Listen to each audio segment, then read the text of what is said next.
Bonjour les amis, une petite présentation de mes Hall Ladies, qui sont de vieilles machines jouets Fulima qui ont été mises au goût du jour et digitalisées.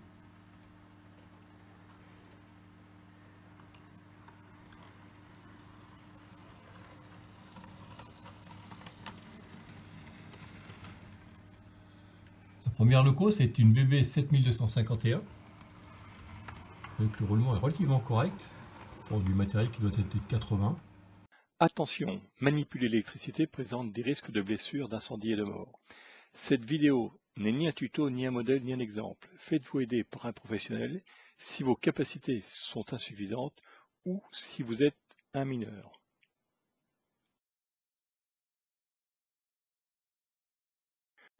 Je vous informe que j'ai créé donc un listing des vidéos disponibles, classées, répertoriées avec le lien sur YouTube pour répondre à une problématique, c'est-à-dire que c'est parfois un petit peu difficile de retrouver les vidéos dans l'ordre sur YouTube. Donc n'hésitez pas, vous contactez, vous passez par WhatsApp par exemple ou par le numéro de téléphone qui apparaît sur le site internet et je vous enverrai ce fichier avec plaisir. Hello les amis du digital, aujourd'hui nous allons aborder l'alimentation, reprendre quand même quelques grands principes d'électricité avec le courant délivré par le secteur à la maison, donc qu'on appelle couramment du 220 volts alternatif. Alors qu'est-ce que c'est que le 220 volts alternatif? C'est tout simplement donc une tension qui passe de 0 à plus 325, qui repasse par 0 à moins 325, qui repasse à 0 et qui va aller à plus 325. Cette onde, elle est reproduite 50 fois par seconde, c'est pour ça qu'on parle de courant 50 Hz, et on parle de 220 volts parce que 220 volts, c'est le courant efficace. C'est-à-dire ce qu'il y a à la crête là, boucherai le trou qui est ici, boucherai le trou qui est ici, et ce qu'il y a dans la crête ici, boucherai le trou qui est ici, boucherai le trou qui est ici. Et si on bouche les trous, effectivement, eh bien, on obtiendrait une tension efficace, un voltage efficace de 220 volts. C'est pour ça qu'on parle de 220 volts. Mais la crête maxi est quand même de 325. Ce courant-là du secteur, on peut le transformer avec un transformateur et réduire la valeur de la tension et la baisser. Par exemple, avoir une tension max de 16 volts, et ça, c'est grâce à un transformateur. Ce que je précise, c'est que le mode de calcul pour passer de la tension maxi à la tension efficace sur du courant alternatif consiste à diviser la tension maxi par racine de 2 qui vaut à peu près un 414, voilà, et 325 divisé par un 414, ça donne à peu près 200. Ce courant alternatif, on peut le redresser. C'est-à-dire que cette onde-là, on la conserve et cette onde-là, on va la passer par-dessus. C'est ce qu'on voit dans le troisième petit schéma, effectivement, c'est du courant alternatif qui est redressé avec toujours un V maxi et toujours le V efficace. Alors il faut faire attention parce qu'on va mesurer le V efficace, mais c'est le V maxi qui va quand même solliciter les composants. Le V maxi sera égal à 1,4 fois le V efficace et on risque effectivement de griller des composants si le V maxi est trop fort par rapport aux capacités du matériel.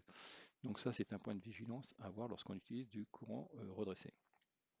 Ce courant redressé, on peut en améliorer la composante en ajoutant un condensateur qui va se charger et puis en attendant la prochaine onde, eh bien, il va se décharger tout doucement. Ensuite, l'onde suivante arrive et le condensateur va se décharger. Donc on aura quelque chose qui sera beaucoup plus linéaire que s'il est seulement redressé. Ce qui fait que là, on a un V efficace qui est proche du V maxi. Dans notre exemple, dans mon montage maison, c'est 16 volts.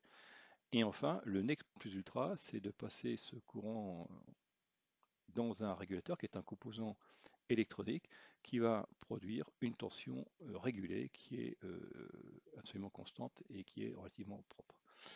Donc une fois qu'on a compris ces grands principes-là, on peut effectivement après aborder avec sérénité l'alimentation de nos décodeurs.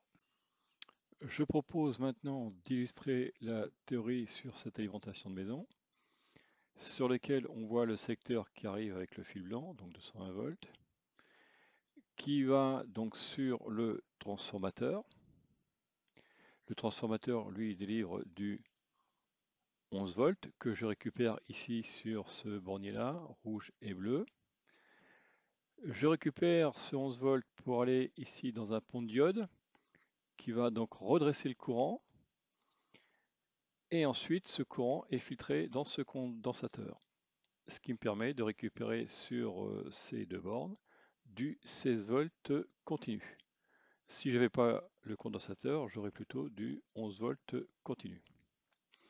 Avec ici, ne l'oublions pas, un disjoncteur pour des raisons de sécurité.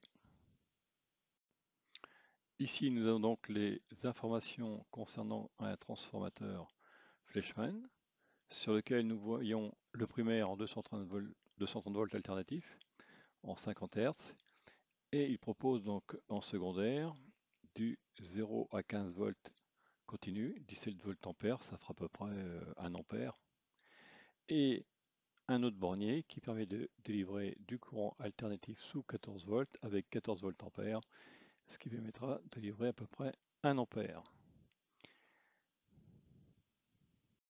Et enfin, pour finir, le bornier connecté sur l'alimentation PC qui permet de récupérer du 12 volts, mais aussi du 5 volts. Alors le 12 volts de mémoire, c'est le fil jaune et le fil noir sur la sortie de l'IMPC, du 5 volts et aussi du 5 volts pour récupérer un chargeur type USB.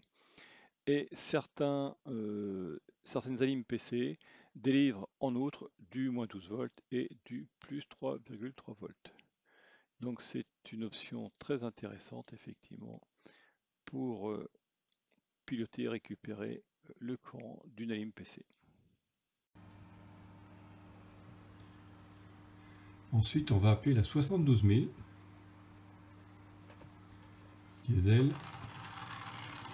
C'est une CC 72 000, nettement plus bruyante,